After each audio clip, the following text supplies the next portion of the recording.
বিরতির পর নজর রাখবো পশ্চিমবঙ্গের দিকে। পশ্চিমবঙ্গের মন্ত্রী অগ্নিমিত্রা পাল তিনি তৃণমূল কংগ্রেস এবং আপকে তীব্র আক্রমণ করলেন। তিনি বললেন যে তৃণমূল এবং আপ সন্ত্রাসবাদীদের উৎসাহিত করে, নিষিদ্ধ জঙ্গি সংগঠন পিএফআই এর সঙ্গে তারা মঞ্চ ভাগ করেছে, তারা আসলে শিক্ষার্থীদের পাশে নেই, এমনটাই অভিযোগ করেছেন পশ্চিমবঙ্গের একজন গুরুত্বপূর্ণ মন্ত্রী অগ্নিমিত্রা পাল। তিনি সোজাসুজি দেশ বিরোধী কাজের সাথে তৃণমূল এবং আপ জড়িয়ে আছে বলেও অভিযোগ করেন এবং যন্তর মন্তরে যে নিট আন্দোলন হচ্ছিল সেখানে ছাত্রছাত্রী বা পড়ুয়াদের পরিবর্তে সন্ত্রাসবাদীদের নিয়ে দেশ বিরোধীরা চক্রান্ত করছিল বলেও তার অভিযোগ। এই বিষয়টি কি বলেছেন তিনি, আমরা শুনে নেব অগ্নিমিত্রা পালের বক্তব্য।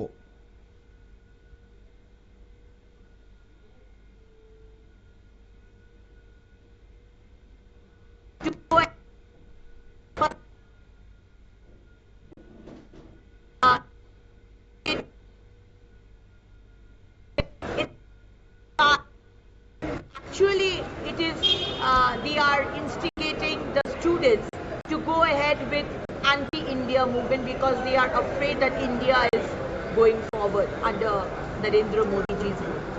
Otherwise, you tell me, why would these kind of slogans come from a students' movement about NEET? Kashmir ko azad karo, 370 वापस करो. Why? What is the connection between NEET and Kashmir ko azad karo?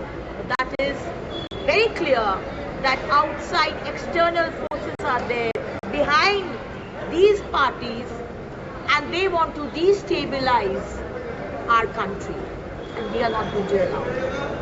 We are with the students, but on the facade of a student issue, if you think you are going to induct terrorists and destabilize our country, we will not allow it. Definitely not.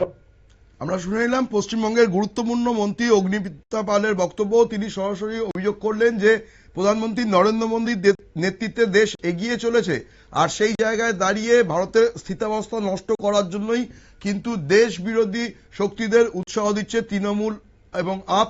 সেই জন্যই কিন্তু NEET আন্দোলনের মঞ্চ থেকে কাশ্মীরের আজাদির দাবি উঠেছে, 370 ধারা বাতিল করার দাবি উঠেছে।